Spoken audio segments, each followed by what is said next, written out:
Ar Dievu Atlantīda. Valentīnas Freimanas atmiņas par bērnību vecajā Eiropā, kura pēc tam nogrimst kā teiksmu zem Atlantīda. Atmiņas par dzīvi Rīgā, Berlīnē un Parīzē, par cilvēkiem, kur viesojās viņu mājās, par vecākiem, kur pieradināja pie skaistas un intelektuālas dzīves, par dzīvi kā kino. Arī tad, kad pēc 40. gada varēja tikai mēģināt saglabāt parastās dzīves šķietamību un skatīties, kas notiek ar cilvēkiem bīstamos apstākļos, vai arī tas ir kino. Un šodien studijā ir cilvēki, kuri gan cieši saistīti ar šo grāmatu, proti žurnālisti Gunta Strautmane. Labdien! Labdien! Gunta ir 10 gadu garumā maršrutā Rīga-Berlīne pierakstījusi Valentīnas stāstus un rediģējusi, jo pat Valentīna Freimana uzsver, ka ir stāstniece, nevis rakstniece. Komponists Arturs Maskats. Labdien! Labdien! Jums ir ideja par operu Valentīna, un tieši šī ideja arī uzvarēja konkursā, un mēs ceram, ka 2014. gadā operu Valentīnu mēs redzēsim Rīgā. Nu, cerēsim, jā. Un studijā ir man kolēģi Ruta Rīkša. Sveicināti. Īsā un spožā vizītē Rīgā Valentīna Freimana bija gadumijā. Tad tika atvērta viņas grāmata Ar Dievu Atlantīdu jaunajā Rīgas teātrī. Viņa sniedza bezgalīgi daudz interviju un saņēma arī Latvijas Kultūras akadēmijas goda doktora diplomu, un tagad ir atpakaļ savā mīļajā Berlīnē. Bet es sākšu, Ruta, ar jautājumu tev. Tu teici, bet man taču ir liels materiāls, ko Valentīna man izstāstīja. Kad tas bija un kā tas notika? Lielais materiāls tapa 1992. gadā, un es biju ļoti pārsteigta, kad es savu lielo materiālu noklausījos. Tagad, 2010. gadā, tātad es sapratu, ka jau šajā 1992. gadā Valentīna bija noformulējusi visas atziņas, kas ir šajā grāmatā Ar Dievu Atlantīdu. Tur ir teikumi līdzīgi, tur ir precīzi tādi paši teikumi, tā kā viņa bija jau gatava pirms šiem 18 gadiem stāstīt savu stāstu, ne ātrāk. Jo es arī zinu, ka pirms šī 1992. gada mēs tā kā visi zinājām to Valentīnas stāstu, ka tur bija šausmas, tur bija tā, tur bija šā, bet faktiski neviens arī neiedziļinājās ne viņas tautībā, ne viņas pārdzīvojumos. Vienkārši, tā kā nebija pieklājīgi tik tuvu iet cilvēkam, ja viņš pats tev to nestāstīja, tas drusku tā kā bija ārpus tā laika toņa. Un tad, kad viņa pati kaut ko pastāstīja, un es viņai lūdzu stāstīt vēl, un tad viņa padomāja, pārdomāja, un tad tas stāsts, ko es dzirdēju tajos tālajos gados, tas jau bija, es domāju, ļoti, ļoti nopietnas pamats šai grāmatai, kad viņa bija psiholoģiski gatava stāstīt, kas ar viņu ir noticis, jo, tas, kas notika, tas jau ir mums nezinām, mums tas, kā saka, prātam neaptveram. Jā, fragments no Valentīnas Freimanas stāsta, kas tika izstāstīts pirms 18 gadiem, mēs arī dzirdēsim. Gunta, kurā brīdī tad jūs kļuvāt par to personu, kam Valentīna Freimana uzticēja pierakstīt viņas stāstus?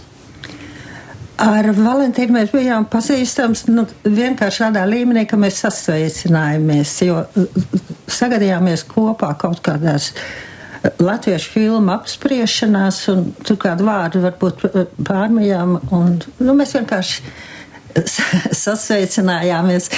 Un man attieksme bija tāda, kā visiem pret viņu, kā pret tādu, gandrīz vai mītisku personu, par tādu neaptveram lielu personību, kurai ir pat bailes tuvoties un kaut ko vairāk viņai jautāt. Nebailes, tā vienkārši tāda ārkārtīgi cieņa pret viņu.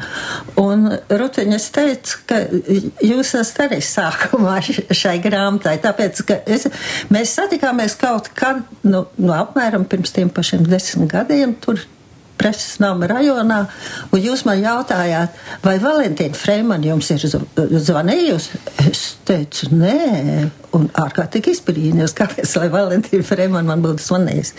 Un toreiz jūs teicāt, ka viņa ir lasījusi grāmatu par asi, ko uzrakstīja Dagmāra Čimela, un ka viņai esot radies tāda nojauta, ka es varētu arī viņai palīdzēt tikt ar tām atmiņām galā. Tas man satriec pilnīgi.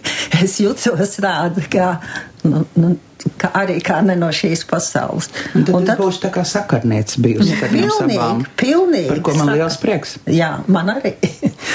Un tā viņa arī man piezvanīja, un tā mēs sākām. Un tas laiks ļoti ilgs pagāja un ļoti skaists. Jā, nu kā tas notika, to mēs, protams, arī dzirdēsim šīs stundas laikā, bet Artur, kā jums ienāca prātā, ka opera varētu būt Valentīna, jo man lasot šķiet, ka tur varētu būt burvīga filma. Droši vien, ka tur varētu būt daudz, kas, mans izteiksmes līdzeklis ir muzika un muzikālais teātris. Un par to, ka varētu veidoties opera, par to jau mēs operā runājam diezgan sen, un tāds žanrs ar mani ir saistīts, bet tas vēl nevienu operu uzrakstījis neesmu līdz šim, un tas ir milzīgs darbs.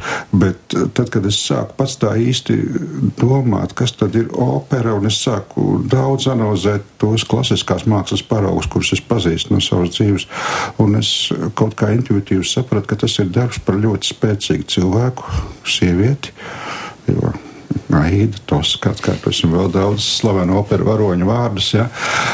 Un tur pamatā man gribējās tā tēma, kas ar mani sabalsotos būtu opera par dzimteni, opera par mīlestību.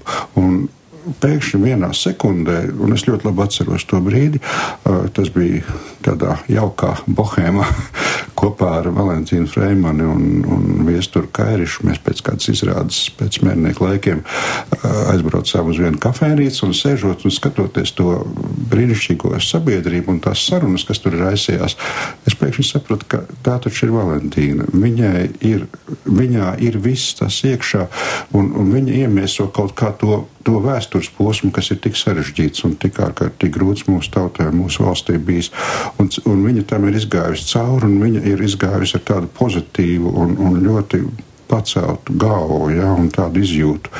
Un no tā brīža es nebiju īstenībā savās domās apstādināms. Un tagad process turpinās. Un tas process turpinās.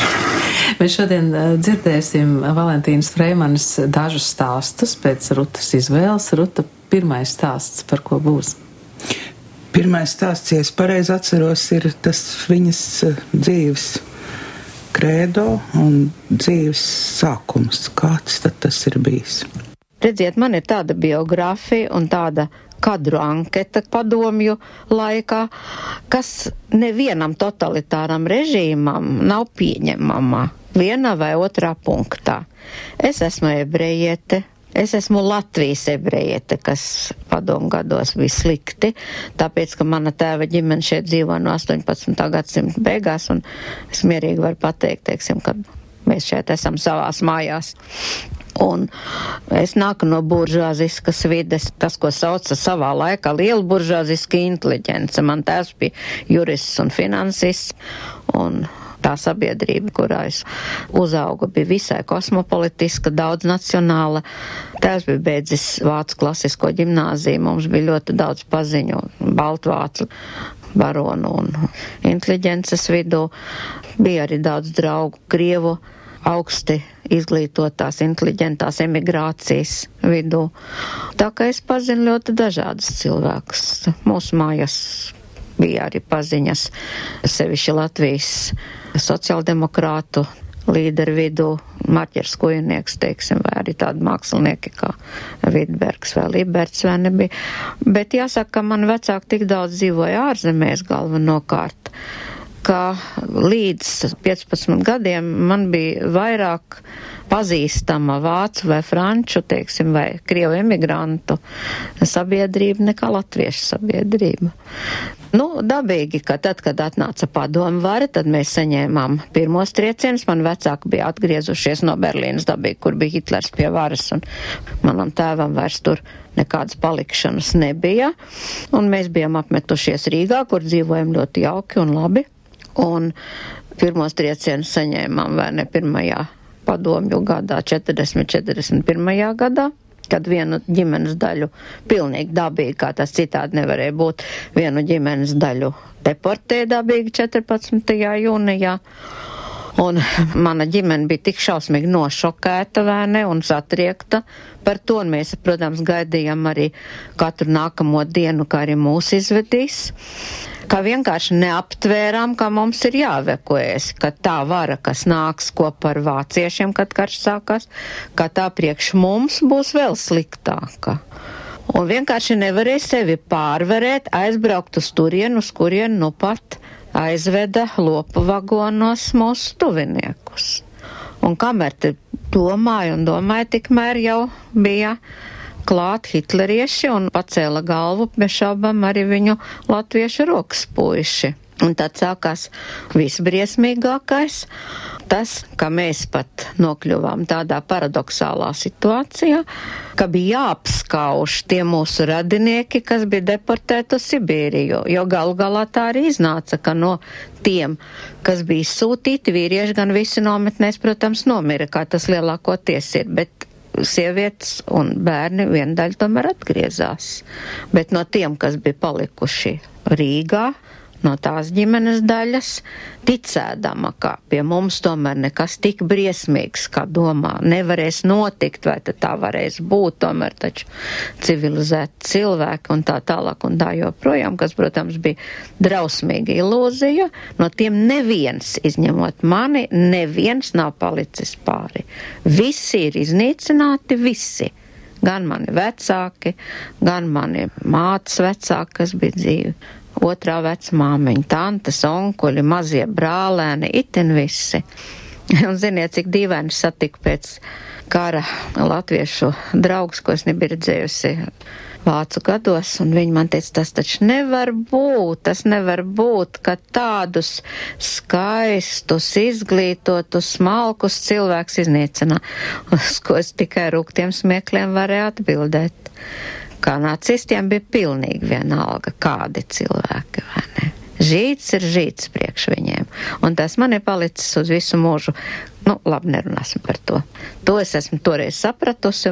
Ja kāds ir nokļuvis šādas cilvēkiem naidīgās, drausmīgās ideoloģijas valgos, vai ne, un fanātiski sekotam, un ļaujas nepamatotam naidam, vienalga, vai tas ir naids pret buržujiem, kā pret briesmoņiem, vai ne, pret antikomunistiem, naids pret žīdiem vai pret kādu citu tautību.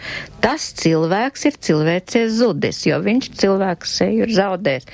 Viņš ir zaudējis cilvēka dvēseli, un no viņa gaidīt neko vairs labu nevar. Kaut ar vēlāk viņš slēptos un pats sevi mānītu, ka viņš nemaz tāds nav bijis nekad. Tāpēc man neko iestāstīt, nevar. Es visu esmu redzējusi. Jā, tā Valentīna Freimane, un šis stāsts ir ierakstīts 92. gadā. Rut, kā tu vispār iedomājies viņai pajautāt? Nevis par kino, nevis par teātri, bet par viņas dzīvi toreiz. Es jau šo un to zināju, tā kā es interesējos ļoti par kino, tad, protams, arī par Valentīnu Freimani. Tā kā nojausma bija, ka viņā ir tā dzīve bijusi grūta un tas lielais noslēpums, bet tas, ko es uzzināju, tas, protams, man pārsteidz un šokēja. Un tad arī es sapratu, ka mēs Latvijā un tīpaši Rīgā, ka mēs jau dzīvojam pilnīgi katrs uz savas pasaules. Ebreji, latvieši, krievi, vācieši. Un tas, ko es saklausīju pirmoreiz un tagad ir tīpaši grāmatā aprakstīts šī vācu kultūras pasaule, krievu kultūras, ebreju, ka tas viss mums ir tepat blakus, bet patiesībā mēs neko par to nezinām, ka mēs dzīvojam katrs uz savas planētas, un arī tādēļ es domāju, ka šādi stāsti ir vajadzīgi gan grāmatā, gan uzklausīt. Gunta, jums bija daudz šoka momentu, uzklausot Valentīnas stāstus.